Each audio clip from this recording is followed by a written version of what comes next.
Fox Sports 910, Benjamin Garcia doing the filling in duties today on The Drive. If you want to follow me, you can do so on all social media platforms at Ben Garcia Show. BenGarciashow. Instagram, Twitter, TikTok, YouTube. If there's a social media platform, I'm there at Ben Garcia Show.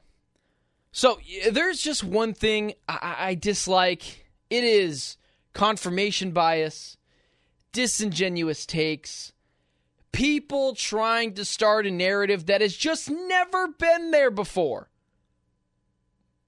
And I believe we're there at this point with Monti Ossenfort. I understand the outrage. I get it. I'm a little upset myself. But there's people out there who are starting to get unhappy with the job Monti Ossenfort has done.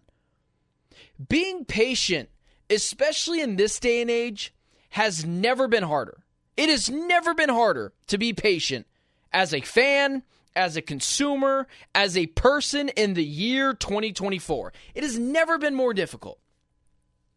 But that's what you're asked to be with the Arizona Cardinals. Be patient.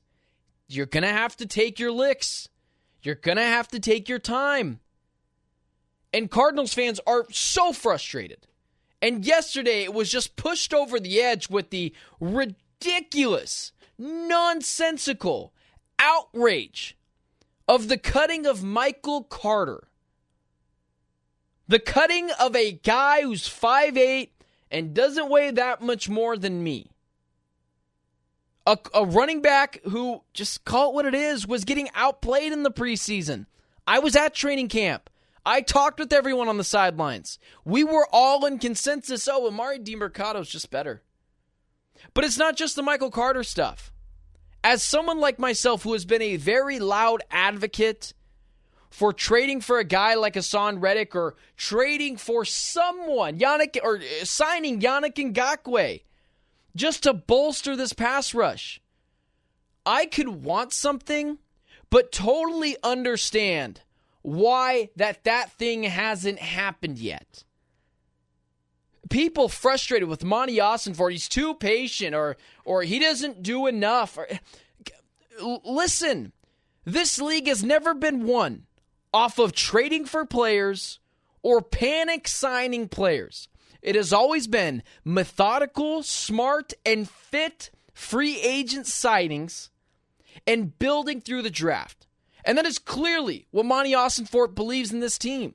Also, has it ever occurred to you that maybe, just maybe, Monti Ossenfort is just comfortable with the pass rush he has, and he would like to see it through instead of just panic trading for a guy like Hassan Reddick, who's going to cost you a second-round pick at this point?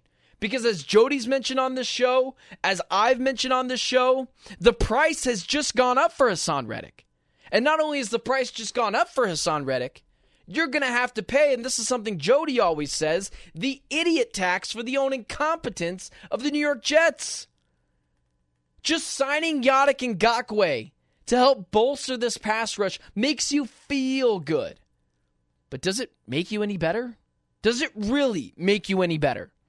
Because if it did, why isn't the guy already signed? And yesterday I saw as well, Monti Ossenfort and the Arizona Cardinals, 0 signings, none, after sifting through all the trash that is all the NFL players that were cut yesterday. Not calling the players trash, but they were disposed of.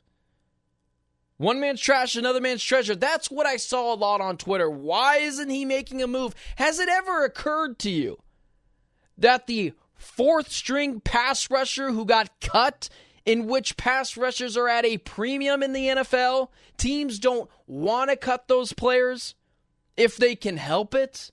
Has that ever occurred to you that is something that could happen?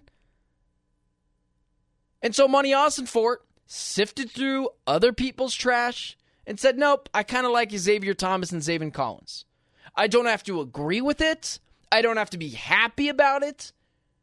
but I'm not going to condemn a guy for being patient, methodical, and doing everything to the opposite of the likes of Steve Keim, a guy who wasn't patient, a guy who overdrafted, a guy who I think has like 3 players left on this team from his regime that he drafted, not including Kyler Murray, in which you don't get credit for getting the first overall pick right.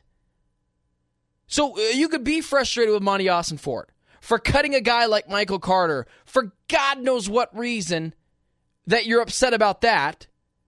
A running back who yesterday could have signed with any team in the NFL. Signed back to the practice squad of the Arizona Cardinals because no one else was interested. That should tell you all you need to know, Cardinal fan. Give it time. Let it simmer. Let them figure out what they have. But at this point, I am not in the market of paying a premium for a pass rusher. Sometimes you just got to make chicken salad out of chicken you-know-what. And that's what Monti Ossenfort's doing.